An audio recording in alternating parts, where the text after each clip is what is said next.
कपड़े धोने वाली बहू। शादी के पहले से ही विभा को कपड़े धोने का बड़ा शौक था। कभी नल के नीचे तो कभी तालाब के पास। अरे मेरी नीली वाली लुंगी नहीं दिख रही है। विभा की अम्मा, कहाँ रखी है लुंगी?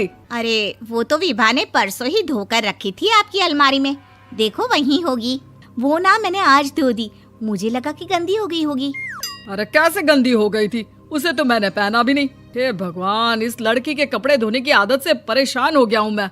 जितना तो घर में राशन नहीं आता, उससे कहीं ज्यादा डिटर्जेंट पाउडर का खर्चा है। इसकी शादी करवा दो, शादी जाए अपने घर में ही करे काम, फिर चाहे घर के कपड़े धोने हो या पूरे गांव के। हाँ ठीक बोल रही हूँ, देखता हूँ मैं कोई लड़का। वो दिन भी आ जाता है जब विभा को देखने लड़के वाले आ जाते हैं। लड़की मुझे अच्छी लगी। होने वाली सास कहती है, बेटी अगर कुछ पूछना है तो पूछ लो।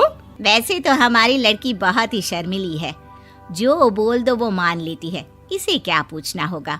अरे कैसी बात कर रही हो माँ, मुझे इन लोगों के घर रहना है, सवाल तो कई है।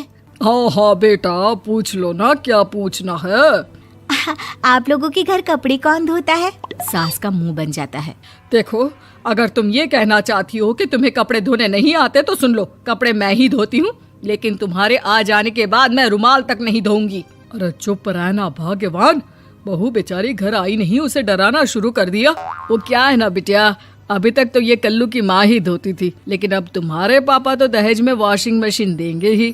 तभी विभा की माँ बोल पड़ती है, सवाल भी पूछा तो क्या। वैसे भाई साहब, मशीन की तो फिर भी कपड़े धोने की कैपेसिटी होती है। मतलब जो बिटिया दे रहे हैं ना विभा, इसे कपड़े धोने का बहुत शौक है। ये आप लोगों के क्या, आस पड़ोस गांव मोहल्ले सबके कपड़े धो दे और उफ तक ना करे। बाहर देखा नहीं आपने कितने कपड़े सूख रहे हैं? सब हमारी बिटिया ने ही तो धोए हैं। बस भी करो ना माँ, शर्म आ रही इतनी तारीफ सुनकर। और तो और एक दाग निकाल कर दिखाओ तो मान जाओ। हाँ अच्छा, माफ करना बेटा, मैंने गलत समझा।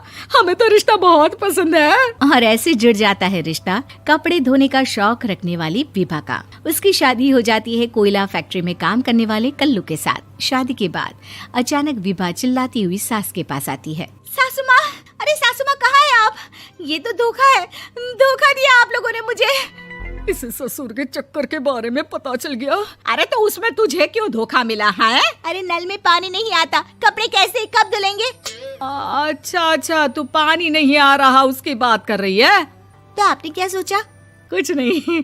अच्छा, तेरी माँ ने कहा था कि कपड़े धोने का शौक है तुझे, याद आया मुझे। शौक बोलकर कपड़े धोने वाले मेरे जुनून को कम ना आके सासू माँ, कपड़ा धोना मेरा गुरूर है। तभी पति भी वहाँ आ जाता है। अभी मैंने इसे सनी देओल की फिल्म दिखाई है, उसी के डायलॉग मार रही है माँ। अच्छा सुन, साफ साफ बता रही हूँ, पानी सुबह 4 से 6 और शाम को 10 से 12 आता है, समझी? विभा टाइमिंग सुनकर हैरान हो जाती है। ये क्या भूतों का मोहल्ला है? सुबह 4 बजे उठकर कौन कपड़े धोता है? 4 बजे टंकी में पानी जाता है, फिर सारा दिन धोना ना, किसने मना किया? अरे कैसी बात कर रही हैं? 200 लीटर की टंकी में कितने कपड़े धो लूंगी मैं, सुबह ही उठ जाऊंगी मैं। अब क्या था, विभा सुबह 4 से लेकर रात के 12 बजे तक कपड़े ही धोती रहती। एक रोज सास पड़ोस से निकलकर कहीं जा रही होती है कि साथ वाली कहती है, हाँ कल्लू की माँ, जरा ये बताओ कि 2 साड़ी है, 2 ब्लाउज और एक पेटीकोट और एक नाड़े वाला लंबा कच्छा। हाँ तो? अरे तो क्या, कितना लोगी धुलाई ये बताओ। धोबन दिख रहे हैं हम क्या? हमारे पति सरकारी नौकरी से अभी रिटायर हुए हैं और बेटा सुपरवाइजर है कोयला फैक्ट्री में। धोबन समझ रखा है हमें? हाय रे कल्लू की अम्मा, माफ कर दो, वो तो मोहल्ले में यही सब बता रहे थे कि तुमने बहू को कपड़ा धुलवाने के काम में लगा दिया है। सास को पड़ोसन की बात सुनकर गुस्सा आ जाता है। वो घर पहुंचती है जहां घर के बाहर ही इतने सारे कपड़े सूख रहे होते हैं जितने कि किसी धोबन के घर पर। अरे ओ कल्लू की दुल्हन, बाहर निकल।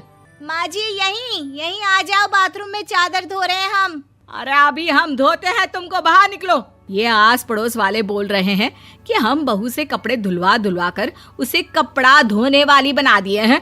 अरे छोड़ो ना माँ जी, किन लोगों की बातों में आती हो? आस पास के लोगों का तो काम ही होता है कि वो किसी तरह सास बहू को लड़ा दे। बहू सारे घर के कपड़े धोती है, ये क्या कम है? बोलिए। सास को भी लग जाता है कि वो बहू का ये सनकीपन नहीं छुड़वा सकती, इससे अच्छा है कि खुद ही चुप हो जाए।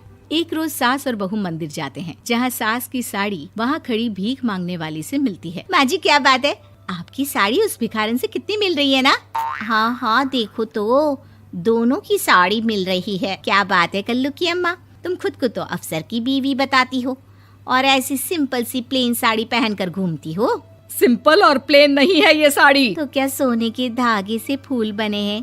कुछ भी सासू माँ, कुछ भी। हाँ बने थे इस साड़ी में सोने के धागे से फूल। मेरे पति लेकर आए थे मद्रास से स्पेशली मेरे लिए 10,000 की। ताहे भाई साहब इस भिखारन के लिए भी सेम टू सेम साड़ी लेकर आए होंगे 10,000 की। सास उस वक्त तो कुछ नहीं कहती, लेकिन बहू के साथ घर आती है और अलमारी से एल्बम निकाल कर लाती है। ये साड़ी देख रही है, ये वही साड़ी है जिसे मैंने अभी पहना था। इस साड़ी में ये जो चमकदार फूल दिख रहे हैं ना, ये सोने के धागों से काढ़े गए हैं। लेकिन तू लोकल वॉशिंग मशीन ब्रश से घिस घिस कर सारे फूलों को निकाल कर साड़ी प्लेन कर दी। मुझे माफ कर दीजिए सासू माँ। और तो और, जब मैंने तुझे तेरी गलती के लिए कुछ नहीं कहा, लेकिन तूने तो सबके सामने मेरा मजाक ही बना दिया। क्यों? बहू को समझ में आ जाता है कि अब से उसका कपड़े धोना बंद।